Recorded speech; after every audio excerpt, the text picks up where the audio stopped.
Shri Radhe ITI electrician technical class में आपका स्वागत है। आज के वीडियो में प्रीवियस एग्जाम में आए हुए इलेक्ट्रिशियन टूल्स से संबंधित प्रश्नों को लिया गया है। यह पार्ट 2 है। वीडियो को लाइक और शेयर कीजिए और चैनल पर नए हो तो चैनल को सब्सक्राइब कीजिए। इलेक्ट्रिशियन की पूरी थ्योरी क्लास के लिए चैनल को सब्सक्राइब कीजिए। जल्दी हम इलेक्ट्रिशियन की थ्योरी क्लासेस चालू करेंगे। फर्स्ट क्वेश्चन, नियॉन टेस्टर की वोल्टेज रेटिंग कितनी होती है?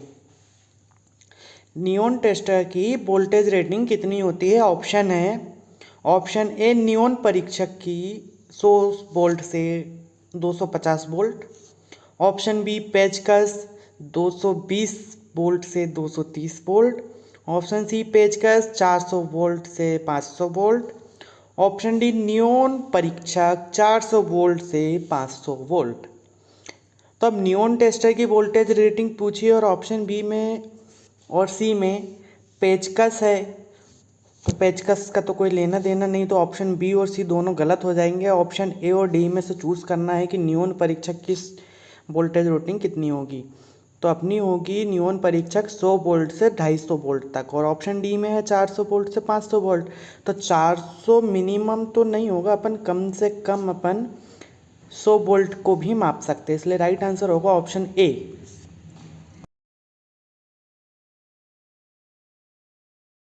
नेक्स्ट क्वेश्चन, निम्नलिखित उपकरण या यंत्र की पहचान करें। जो हमें चित्र में दिख रहा है यह कौन सा उपकरण है या यंत्र है, यह पहचानना है।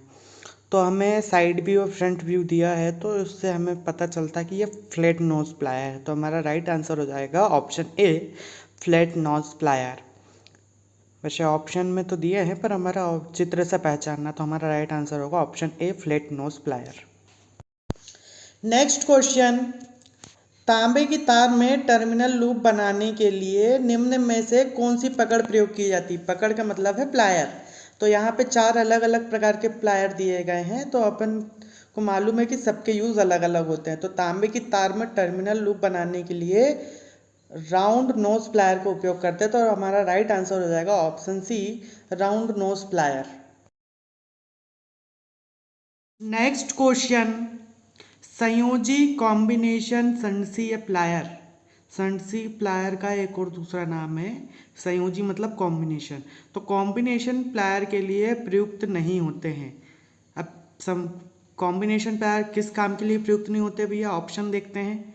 ऑप्शन ए काटने के लिए, ऑप्शन बी मरोड़ने के लिए, ऑप्शन सी पीटने के लिए, ऑप्शन डी पकड़ने के लिए। तो हम कॉम्बिनेशन प्लायर का उपयोग काटने, मरोड़ने और पकड़ने के लिए करते हैं, लेकिन पीटने के लिए नहीं करते। तो राइट आंसर हो जाएगा ऑप्शन सी, पीटने के लिए।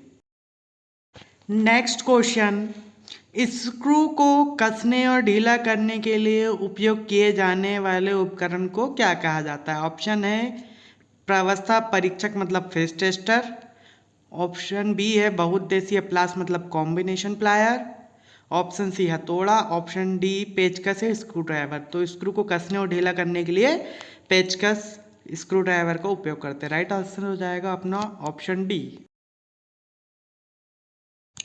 नेक्स्ट क्वेश्चन, पेंच गेज क्या मापता है? ऑप्शन तो बाद में देखते हैं, पहले देखते हैं कि पेंच गेज क्या होता है। पेंच गेज का इंग्लिश नाम होता है screw gauge. Screw gauge micrometer का ही दूसरा नाम होता है। तो माइक्रोमीटर क्या नापता है, क्वेश्चन ये है। तो ऑप्शन देखते हैं, माइक्रोमीटर क्या नापता है। मतलब ऑप्शन है 0.01 सेंटीमीटर की छोटी वस्तुओं का आयाम, ऑप्शन बी 0.01 मिलीमीटर तक बहुत छोटी वस्तुओं का आयाम, ऑप्शन सी 1 मिलीमीटर की वस्तुओं का आयाम, ऑप्शन डी 0.00010 सेंटीमीटर की छोटी वस्तुओं का आयाम। हमें ऑप्शन से समझ में आता है कि यहाँ पे माइक्रोमीटर का अल्पतमांक पूछा है। तो हमारा माइक्रोमीटर का अल्पतमांक होता है 0.01 मिलीमीटर, मतलब ऑप्शन बी राइट आंसर होगा। 0.01 मिलीमीटर तक बहुत छोटी वस्तुओं का आयाम। नेक्स्ट क्वेश्चन, स्क्रू की पिच होती है। ऑप्शन ए स्क्रू की कुल लंबाई, ऑप्शन बी स्क्रू का व्यास, ऑप्शन सी स्क्रू द्वारा एक घूर्णन में तय की गई अक्षीय दूरी, या ऑप्शन डी स्क्रू हेड का व्यास। तो स्क्रू की पिच होती है स्क्रू द्वारा एक घूर्णन में तय की गई अक्षीय धुरी। तो राइट आंसर होगा option C. Next question, screw jacks में सामान्य रूप से होते हैं। तो ऑप्शन है option A American threads, option B British threads, option C acme threads, option D square threads. तो स्क्रू जैक्स में हमारे होते हैं स्क्वायर थ्रेड्स। तो राइट आंसर होगा option D square threads. Next question, धातु की लंबाई बढ़ाने के लिए कौन से हथौड़े या हैमर का इस्तेमाल होता है। तो ऑप्शन है A riveting hammer, option B gearing hammer, option C stretching hammer, option D smoothing hammer. तो धातु की लंबाई मतलब धातु की चादर सीट वगैरह या किसी चीज़ की लंबाई बढ़ाने के लिए हम रिवेट्स का यूज़ करते हैं। तो हम रिवेट्स का यूज़ करते हैं तो उसमें हमारा रिवेटिंग हैमर यूज़ होगा। तो हमारा राइट आंसर होगा option A riveting hammer. Next question, wire और केबल्स को काटने और पकड़ने के लिए कौन सा साधन प्रयोग होता है। ऑप्शन ए है स्क्रू ड्राइवर, ऑप्शन बी है स्टिपर्स, ऑप्शन सी है पकड़, ऑप्शन डी है चाकू। तो वायर और केबल्स को पकड़ने या काटने के लिए हम उपयोग करते हैं पकड़। पकड़ का मतलब होता है प्लायर।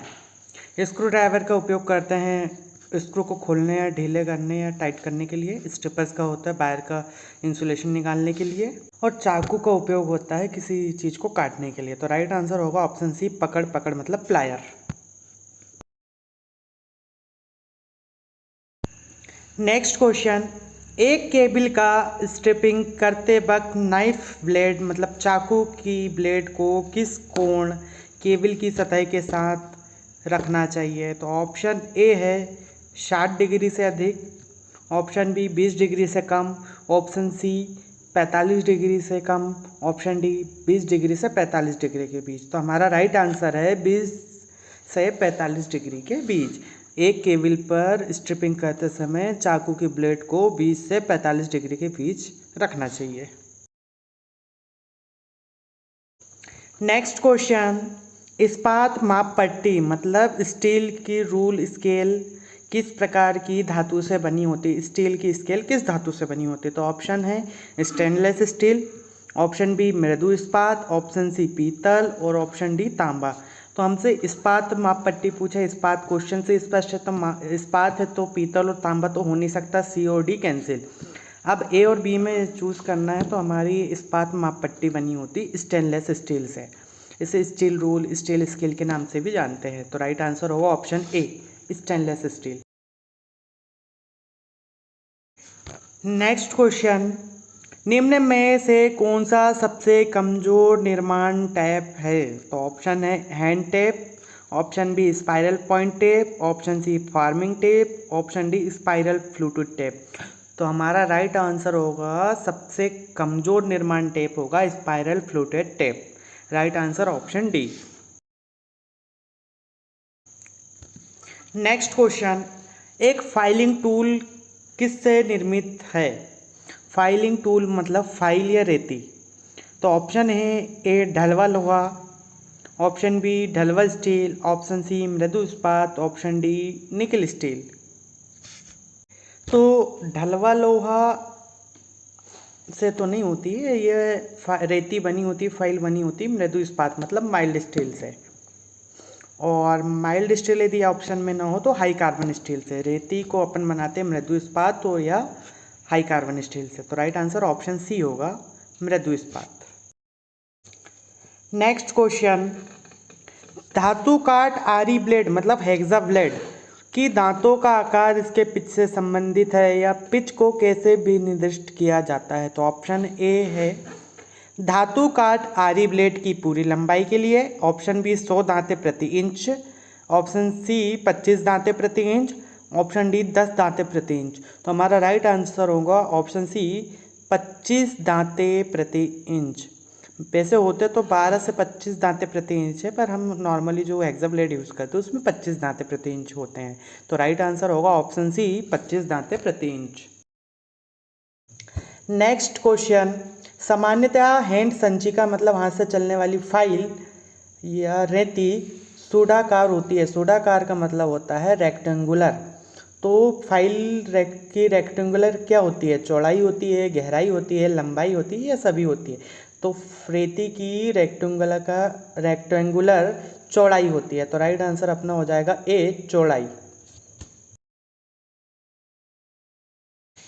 नेक्स्ट क्वेश्चन, एक ब्लेड के दो दांतों के मध्य की दूरी क्या कहलाती है? ऑप्शन है ए लीड, ऑप्शन बी चूड़ी, option C margin, option D इनमें से कोई नहीं।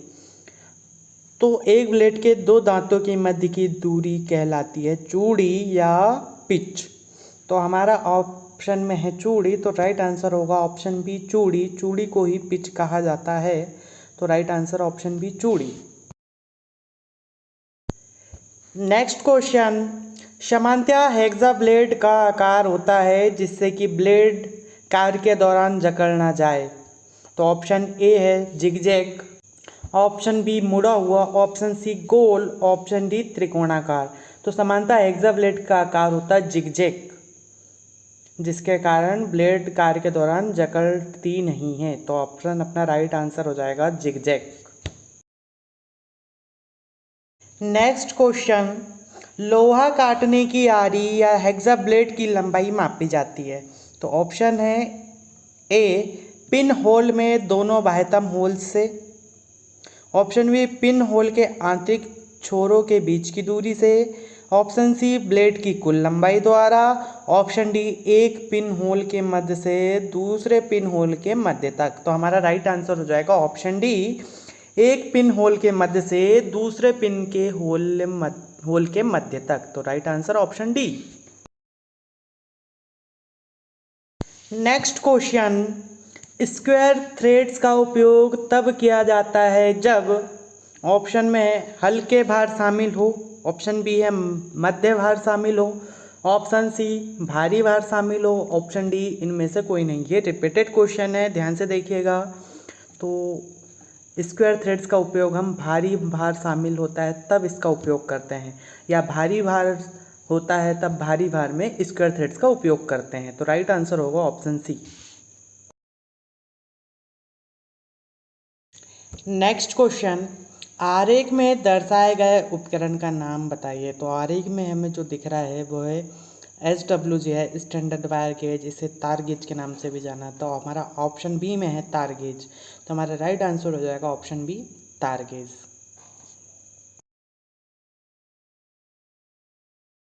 नेक्स्ट क्वेश्चन, माइक्रोमीटर किस सिद्धांत पर कार्य करता है? ऑप्शन ए गियरों का अनुपात, ऑप्शन बी दो पैमानों का अंतर, ऑप्शन सी रेक तथा पिनियन, ऑप्शन डी नट तथा बोल्ट। तो माइक्रोमीटर को अपन स्क्रू गेज बोलते हैं, तो इसका यह नट बोल्ट के सिद्धांत पर कार्य करता है। तो हमारा राइट आंसर होगा ऑप्शन डी नट तथा बोल्ट। नेक्स्ट क्वेश्चन, किसका प्रयोग ठोस छेनी पर चोट करने और धातु प्लेटों को मोड़ने के लिए किया जाता है? तो ऑप्शन ए है plumb bob, option B poker, option C mallet, option D pillars.